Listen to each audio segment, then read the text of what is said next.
Bismillahirrahmanirrahim. Assalamualaikum warahmatullahi wabarakatuh. Bertemu lagi dengan Umi Nini Gawa dan Maira YouTube channel TV dalam Sirah Nabawiyah Kisah Rasulullah. Saudara-saudaraku semua, muslim, muslimin, mukmin, mukminat dimanapun kalian berada, anak-anakku, cucu-cucuku, saudara-saudaraku, sahabat-sahabatku, semua selalu dalam lindungan Allah SWT dan selalu sehat afiat. Dalam pandemi COVID-19 ini jangan lupa ikuti protokol kesehatan pemerintah ya, olahraga juga. Nah, untuk itu ke dalam pembacaan kisah Rasulullah tentunya akan menambah keimanan dan ketakwaan kita untuk mencintai baginda Rasulullah. Bagaimana caranya? Kita setelah Rasulullah sudah diangkat menjadi Rasul, bacaan Umi Nini ini jangan lupa selalu bersolawat. Karena bersolawat kepada Rasul akan membawa kebahagiaan dunia akhirat, dan kelak di akhirat kita akan mendapat syafaatnya. Oke? Maka dari itu kita yakin mencintai Rasulullah dengan sepenuh hati. Kita mulai, jangan lupa like, subscribe, komen, dan bagikan. Terima kasih. Allahumma sholli ala sayyidina Muhammad wa ala ali sayyidina Muhammad. Untuk yang bab 30 ini Rasulullah SAW naik ke Bukit Sofa, dan seruan dari Bukit Sofa Rasulullah memanggil dengan suara yang lantang, itu memanggil untuk kaum Quraisy, yaitu dengan teriakan wahai, bukan teriakan lah, kalau Rasulullah itu pastinya seteriak-teriaknya tetap lembut, jadi wahai orang-orang Quraisy, wahai orang-orang Quraisy, diulang lagi, wahai orang-orang Quraisy. Penduduk Mekah yang sibuk dengan urusannya masing-masing terkejut dan menoleh. Muhammad berseru dari atas sofa, ada apa ya gerangan? Penduduk Mekah yang sedang sibuk itu. Seketika orang-orang datang berduyun-duyun sambil bertanya-tanya dengan khawatir, ada apa ini ya? Rasulullah SAW memandang kerumunan yang di bawah yang menatapnya dengan wajah penuh tanda tanya. Jadi penduduk berkerumun, Rasulullah di atas sofa, penduduk di bawah itu menatap Rasulullah dengan penuh tanda tanya. Bagaimana pendapat kalian kalau ku beri tahu bahwa di bukit-bukit ini ada pasukan berkuda yang siap menyerbu kalian? Percayakah kamu kepadaku?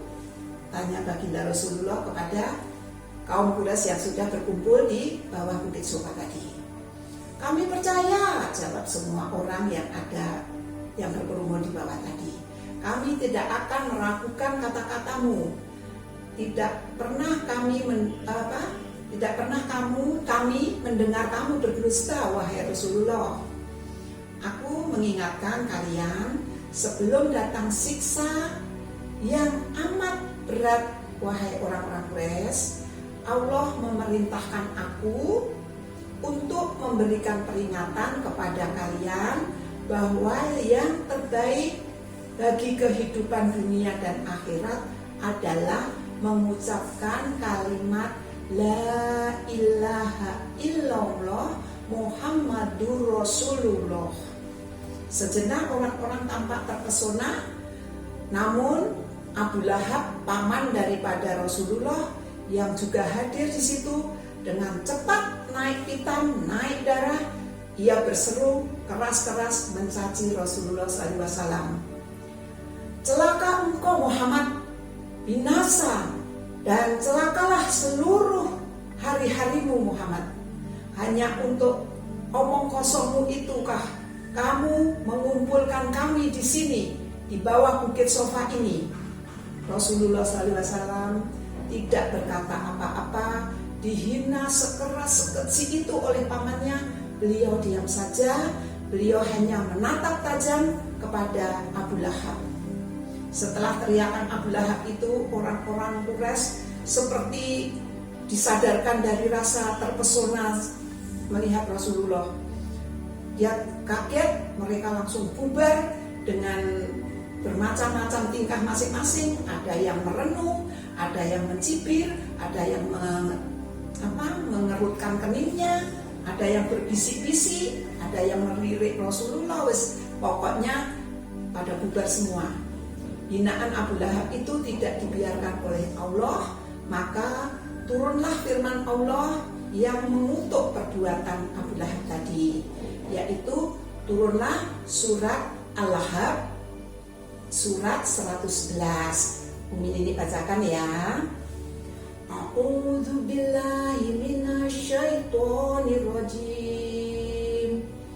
Bismillahirrahmanirrahim. Tabat yada abi lahabin wa tab. Binasalah kedua tangan Abu Lahab, dan sesungguhnya dia akan binasa.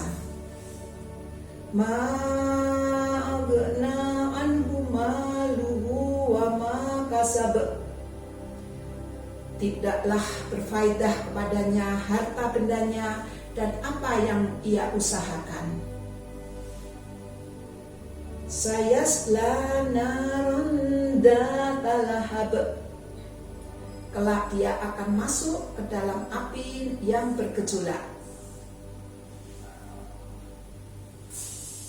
Wa imra'atuhu hammalatal hatab. Dan begitulah pula istrinya, pembawa kayu bakar. Fi jidha hablum min masad. Yang di lehernya ada tali dari sabut.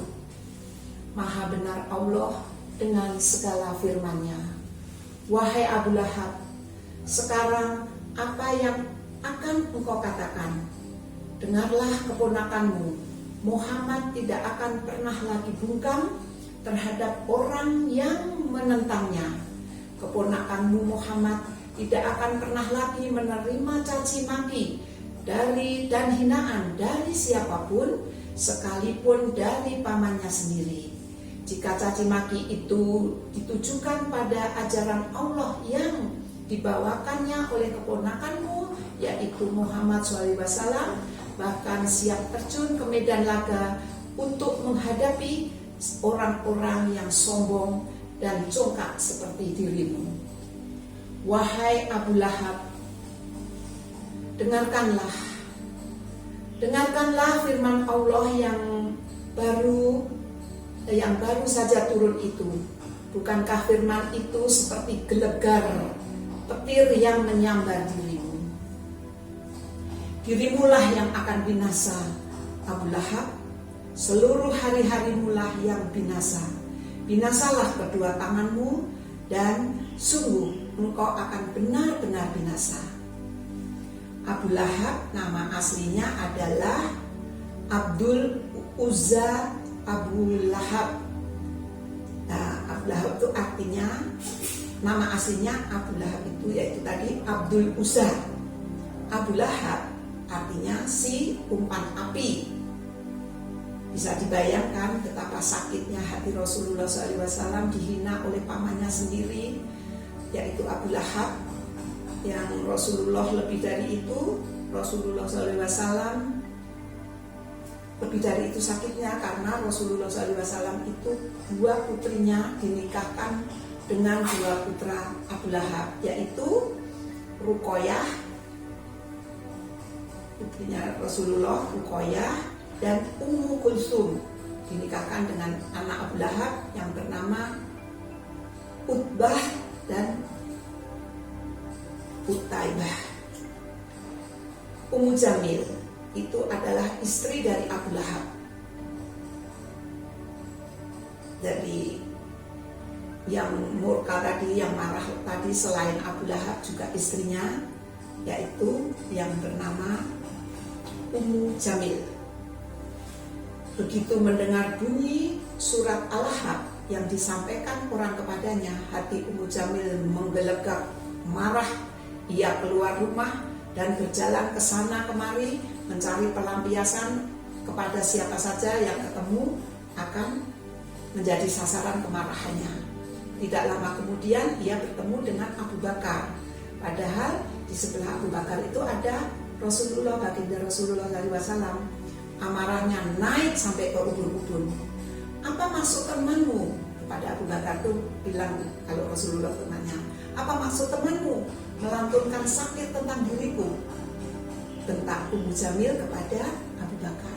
Abu Bakar mengerti bahwa yang dimaksud Ummu Jamil tadi adalah Rasulullah.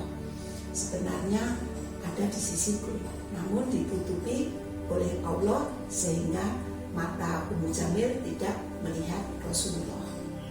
Demi Allah, temanku bukanlah orang yang pandai bersair. Sungguh sanggah daripada Abu Bakar tadi. Bukanlah temanmu itu mengatakan bahwa leherku ada tali sabut yang dipintal, kata Ummu Jamil, dan meraba-raba lehernya. Memang di lehernya Ummu Jamil ada kalung yang besar, yang indah. Ia mempertontonkan perhiasan itu kepada Abu Bakar sampai Abu Bakar merasa jengah sehingga Abu Bakar memalingkan wajahnya. Inilah tali sabut yang dimaksud temanmu.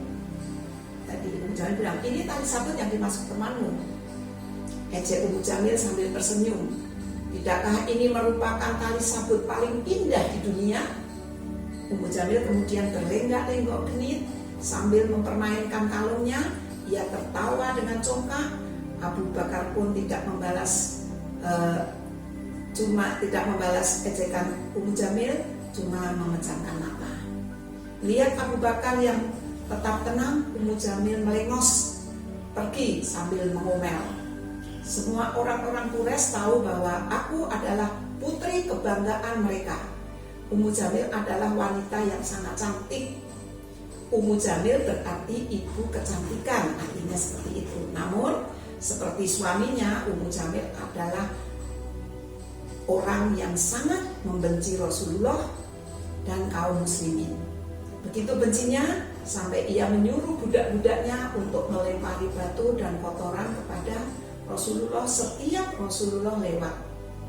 Begitulah kesombongan, kecongkaan Abu Lahab dan istrinya Ummu Jamil. Maka dari itu kita jangan mencontoh ya. Kita sebagai umat muslim, contohlah teladan kita, yaitu baginda Nabi besar Muhammad SAW sebagai teladan kita agar kita selamat dunia dan akhirat. Sampai di sini dulu perjumpaan kita untuk bab yang 30. Sampai ketemu lagi besok. Jangan lupa maafkan Umi Hidayat apabila ada tutur kata yang salah, kata-kata yang salah, mohon dimaafkan. Billahi taufiq wal hidayah. Wassalamualaikum warahmatullahi wabarakatuh.